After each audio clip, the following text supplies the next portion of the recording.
What's going on? What's going on, family? It's your favorite Mufa, my Mufa here with Officer with Mufa. Late night conversation with your inner voice. Um, yeah, man, we back. It's Sunday, so let's just say we just in here grooving. I'm trying to set the vibes, man. Y'all see, I had to goddamn jump spiffy for you today, man. Went to church with Mon Dukes. We also are live on IG right now from my company page, Sophisticate. Yeah, man. As I've been talking about the past couple episodes, episode number 5, on this reintroduction of me to the space, man, to the world. Um, so we just like, yeah, using what we got to get where we want to go, where we need to go. Um, it's been years, man, years of me ideating, creating, figuring out what the best way is for me to connect with the community, connect with my people. You know what I'm saying? Spread the word. You know what I'm saying? In my best preachers, you know what I'm saying? You know what I'm saying? The pastors wife got their preacher voice, you know what I'm saying? Really how I'm coming today, man. So yeah, tonight I want to touch on something, man, that's really kind of been on my spirit. Um, for those of y'all that are new here, this is a safe space for you to really interrogate shit. Is where I come to ask questions about myself, ask questions of my people, ask questions about how and why we do the shit that we do. And last episode, I came and kind of broke down what a psycho spiritualist is. And for all of that, I really want to kind of tap back into what this process, what my spiritual process, my spiritual growth has really looked like. We're in a it's a different time, folks. You know what I'm saying? It's a different time. It's a time where we really got to ask ourselves hard questions and really look in the mirror. And today, as a cis heterosexual, what that means is I identify with the gender that I was given when I was born, and I also identify again with what it means to be attracted to women. You know what I'm saying? Moving into this space, which is really dope for me, is really the adoption of language for me to identify really with the reality that I'm a lot more queer than I am straight. You know what I'm saying?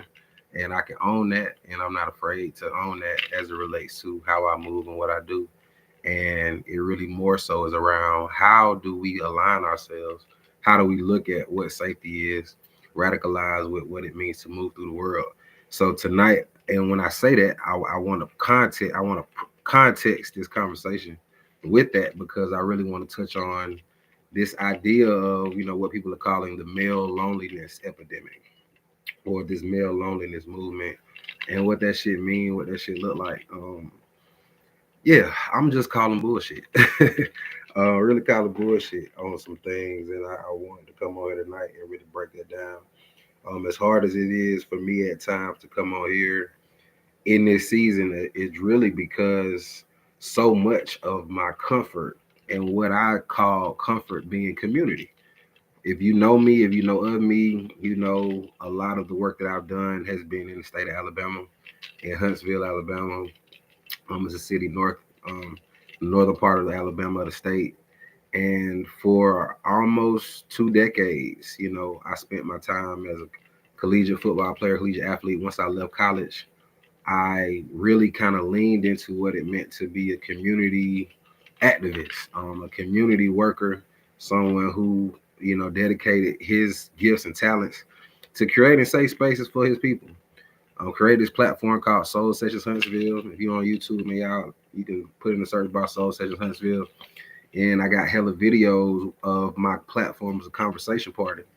And in that conversation party, essentially for me, what was social group therapy, it was a safe space for us to ask the questions. It was a safe space for us to communicate, to talk about all the shit that was trending on social media at the time. Now, mind you, this was 2013 when I cranked this up. So I'm good in 25, you know what I'm saying?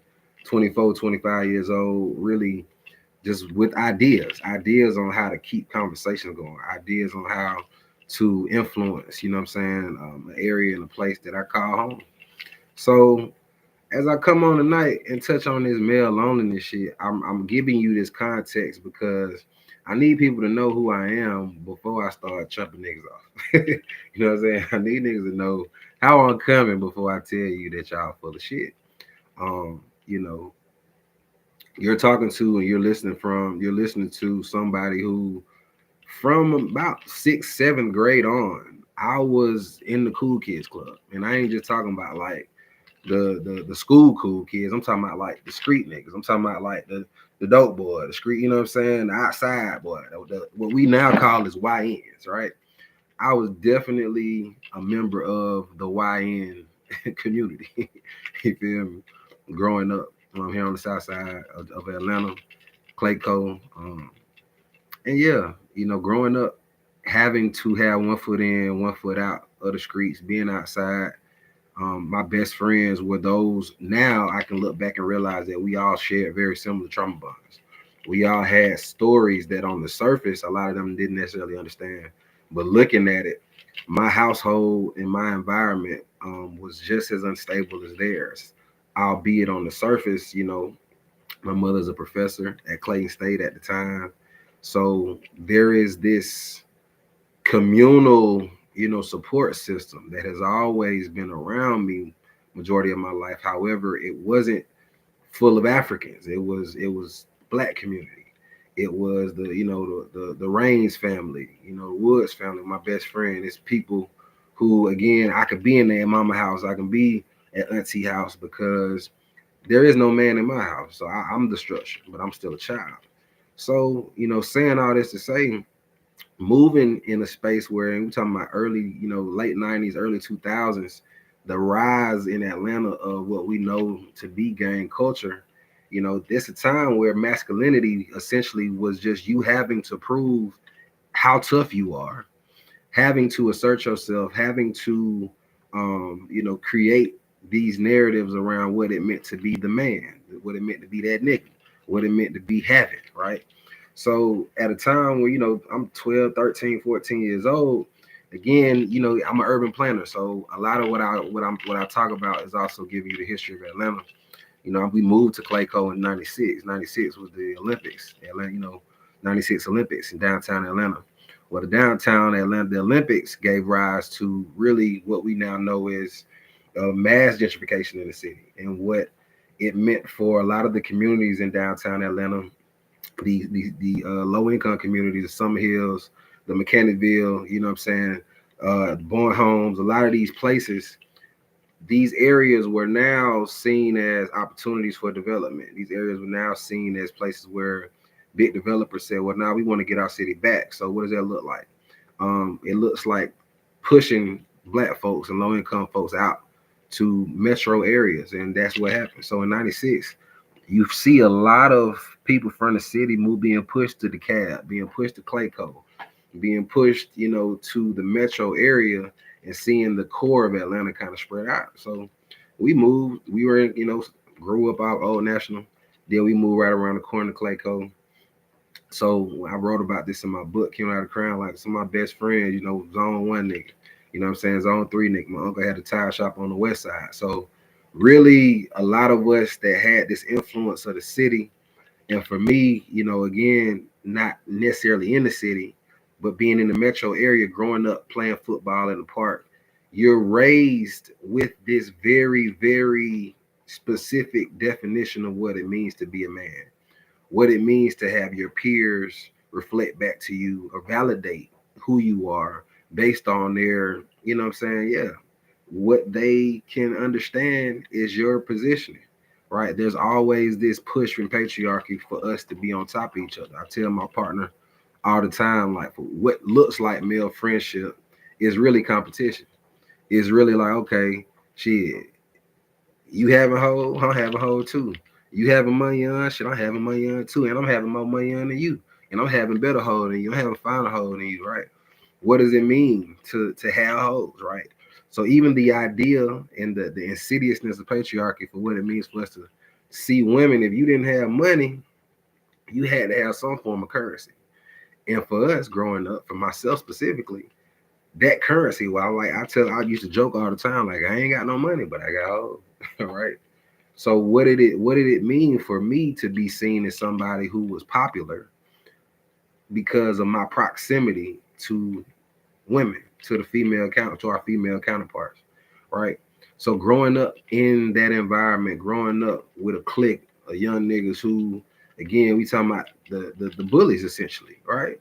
So I'm in the clique and I'm in the group with the bullies. I'm in the group with the most popular kids in school, while also being in the gifted program. From the time I was in elementary school on, I always was in gifted. So I'm leaving class once a week. I'm going to school. I'm in gifted with all the pretty girls, right? I'm in there kicking shit with them, not realizing that, while my best friends is getting in trouble in ISS and doing all that shit, while I'm actively trying to make sure I can stay close enough to them to make, you know what I'm saying, just to prove I ain't soft, you know what I'm saying, to prove that I'm still him.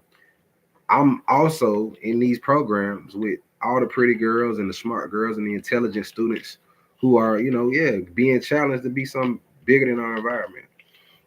So as I bring it forward to this conversation around male loneliness and what does it mean and what does it look like, I really want to preface it with saying, like,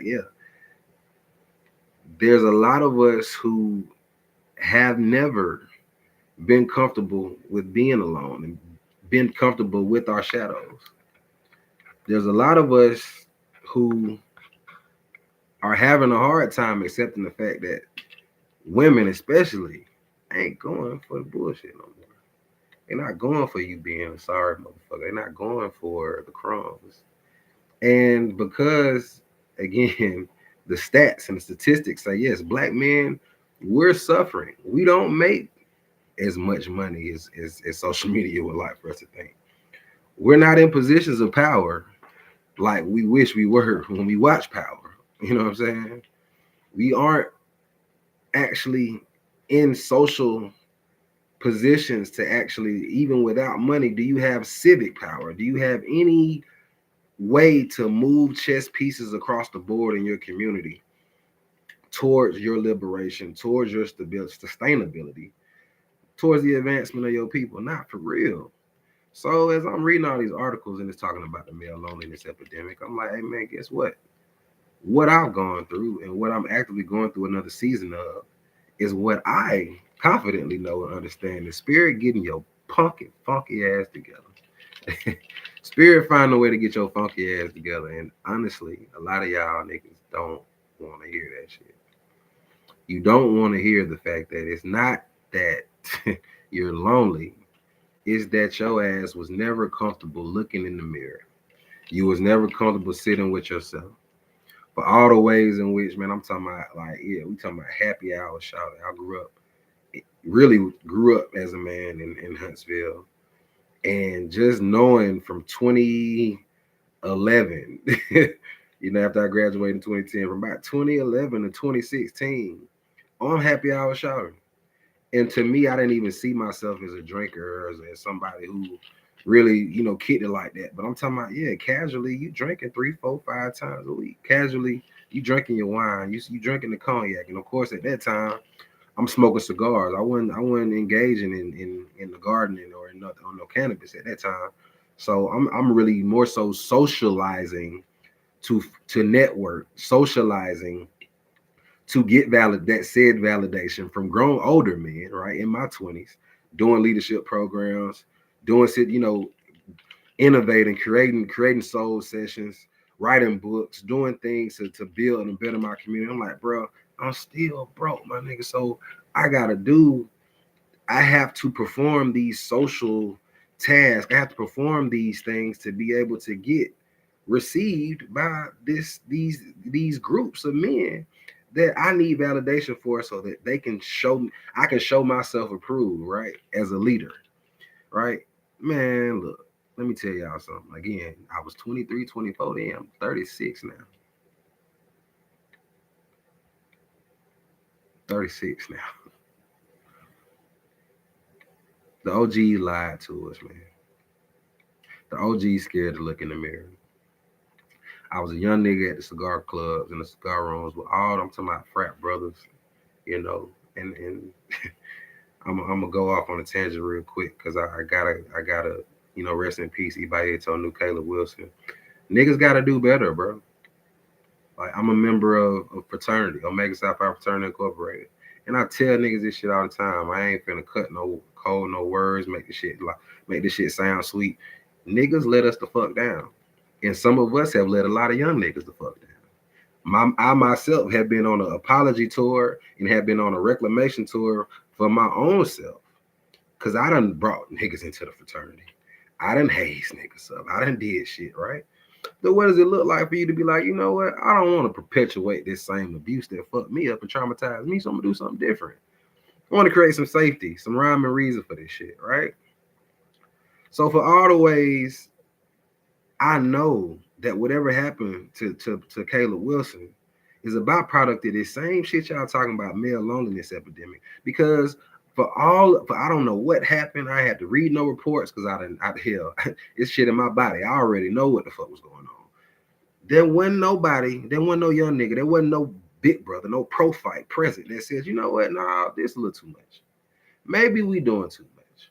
Maybe we need to pull back tonight. Maybe you know what, y'all need to go home. You know what I'm saying? We ain't calling shot tonight. Perhaps. But we don't have the ability and the capacity to say to go up against this demon, this monster that we call patriarchy, this monster that we call masculinity, right?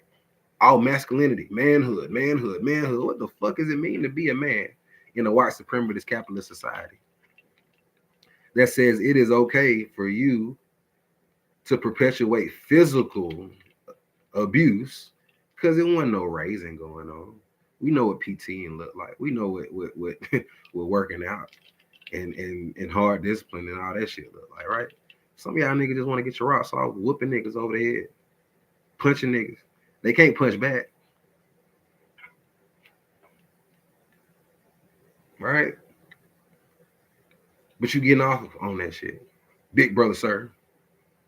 I'm not going for that shit, man. It's trash.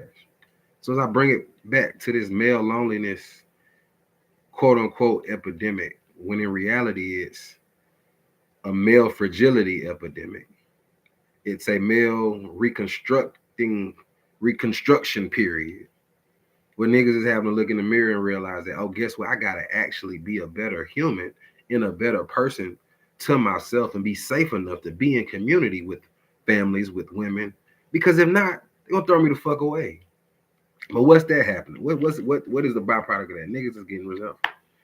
Niggas is turning into these tech bros and they want to have conferences where they shit on women and families. Like at what point did manhood turn into a resentment of the mothers that brought you into the world? At what point? So I'm calling bullshit. Why don't I call them bullshit? For over a decade, if you look at my history on the internet, I was a writer on Blackity. I have written books. I have created programming. If you if you read my work, if you research me in any way, shape, or form, I always talk about myself first. I always talk about the phenomenon that is the black male experience, especially the black male experience in the South.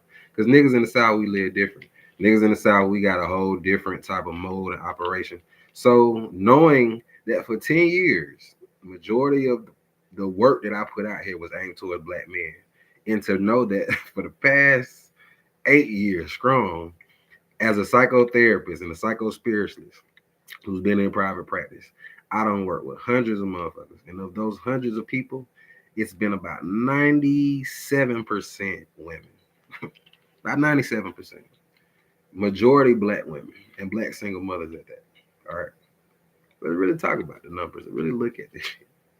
Like, and again, homecoming king, all state inside linebacker, full scholarship, went to school, became that nigga at school, all swag. You know what I'm saying?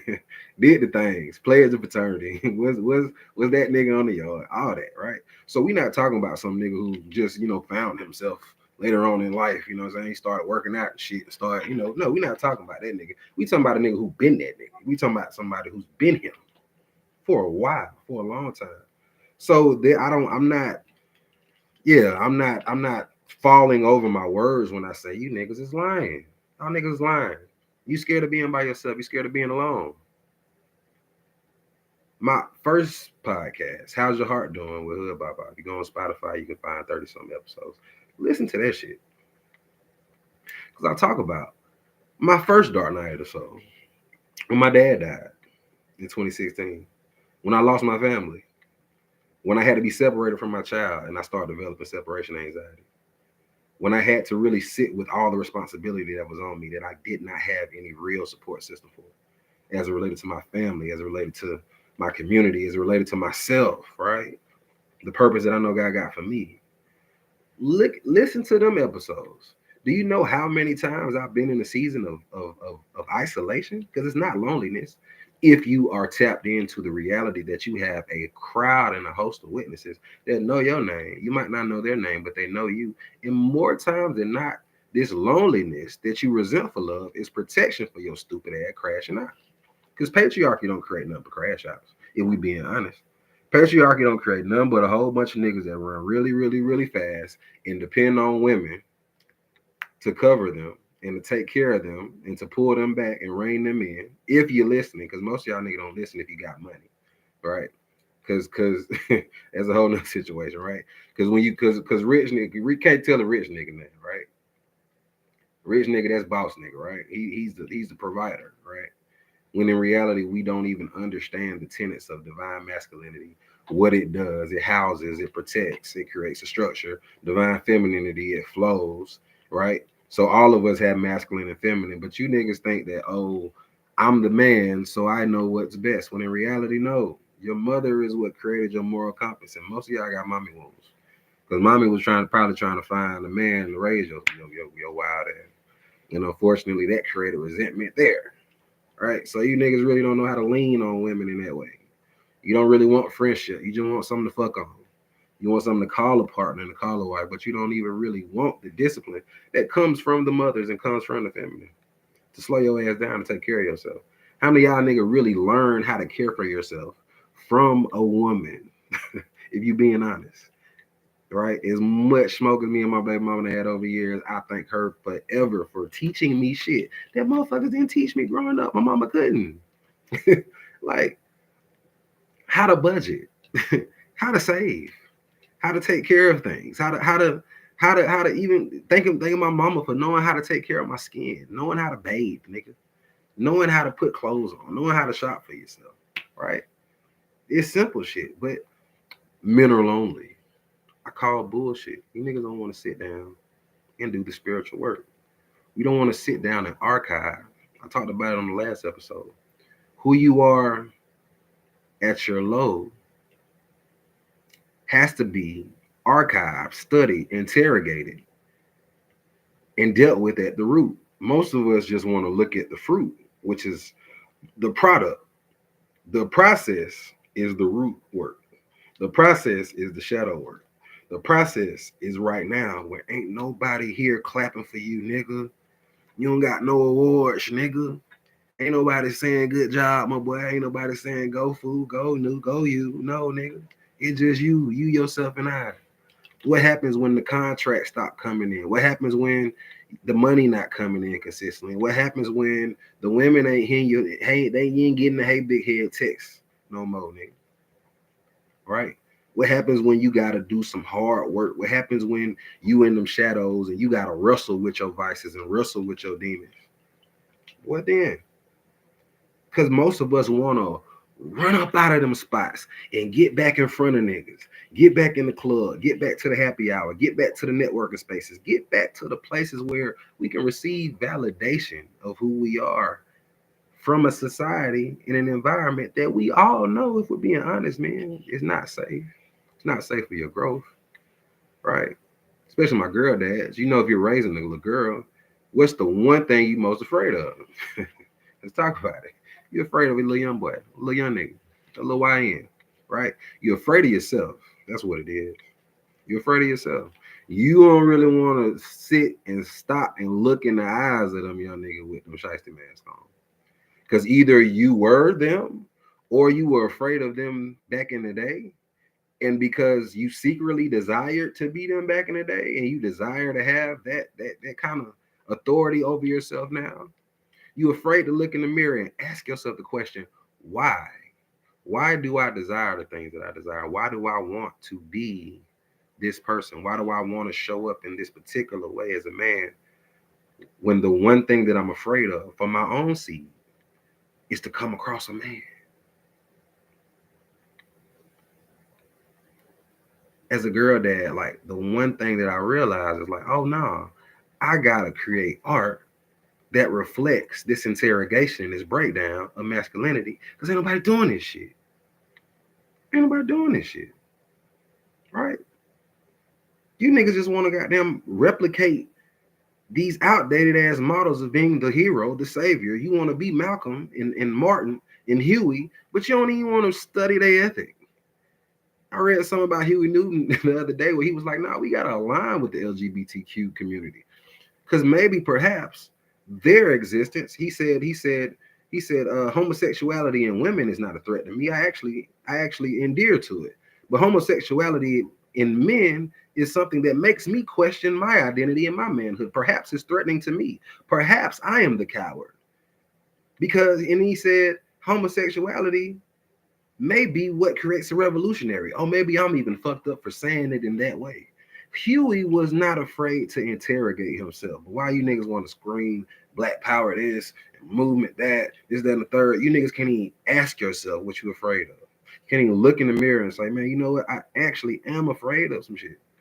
There are things in this white supremacist, capitalist, patriarchal society that actually is a threat to my identity and existence.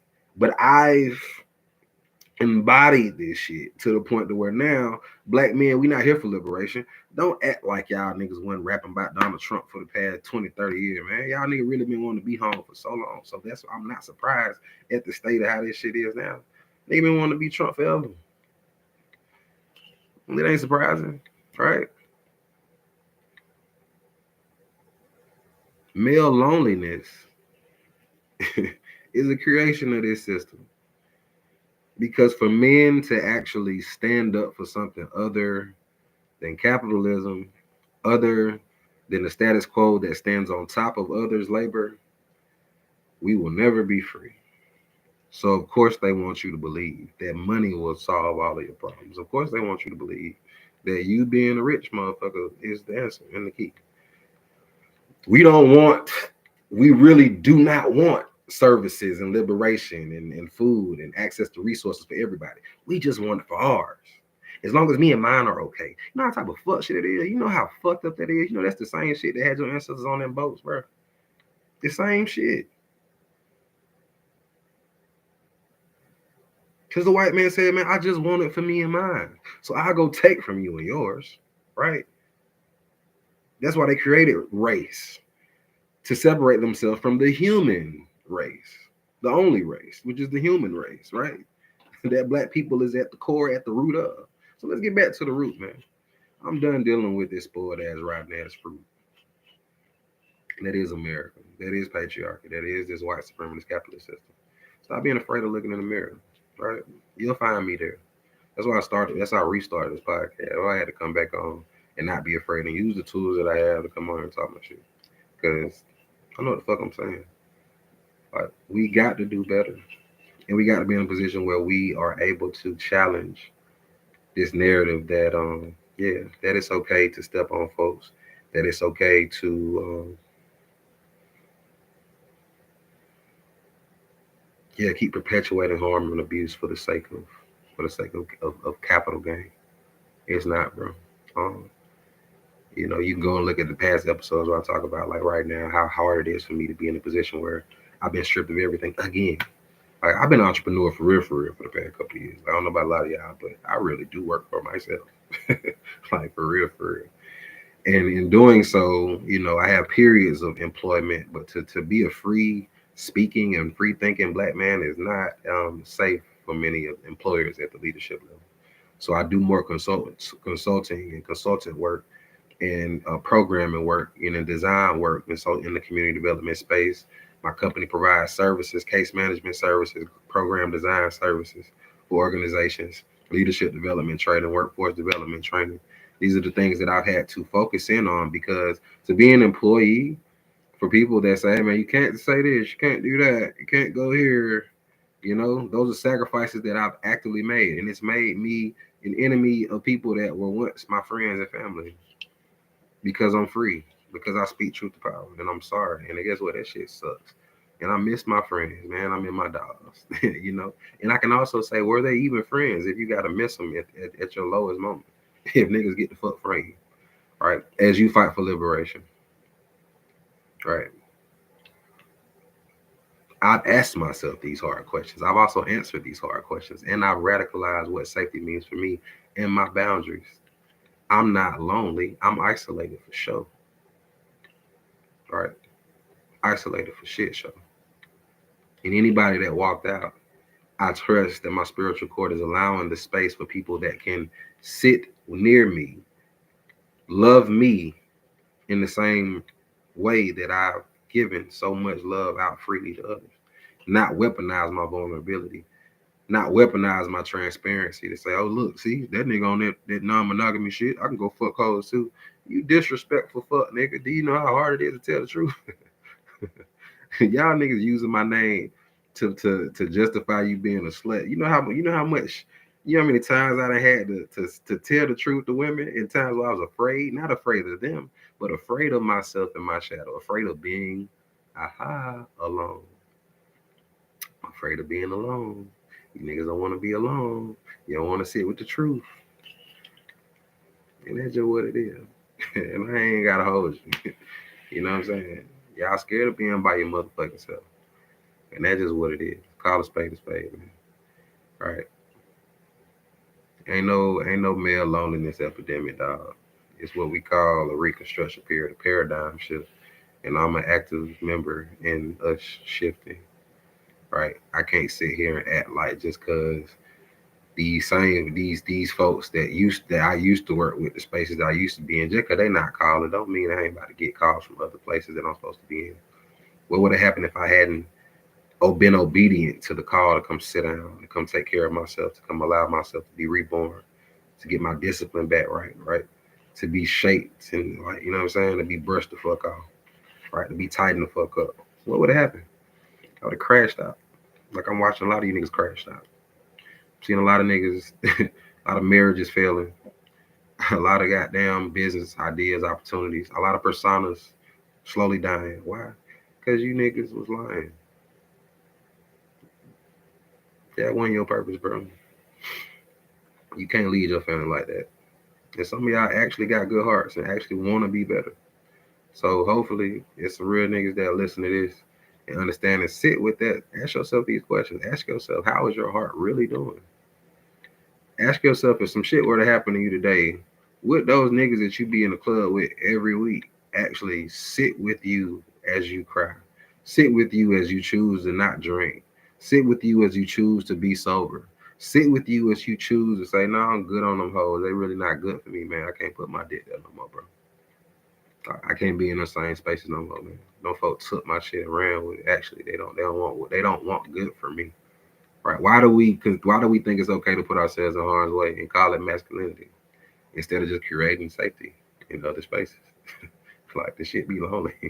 You know what I'm saying? Like, it feels lonely, but you're not alone. Hey, tap into something spiritual, something. Like, all you niggas scream up and down, you love God, you love God.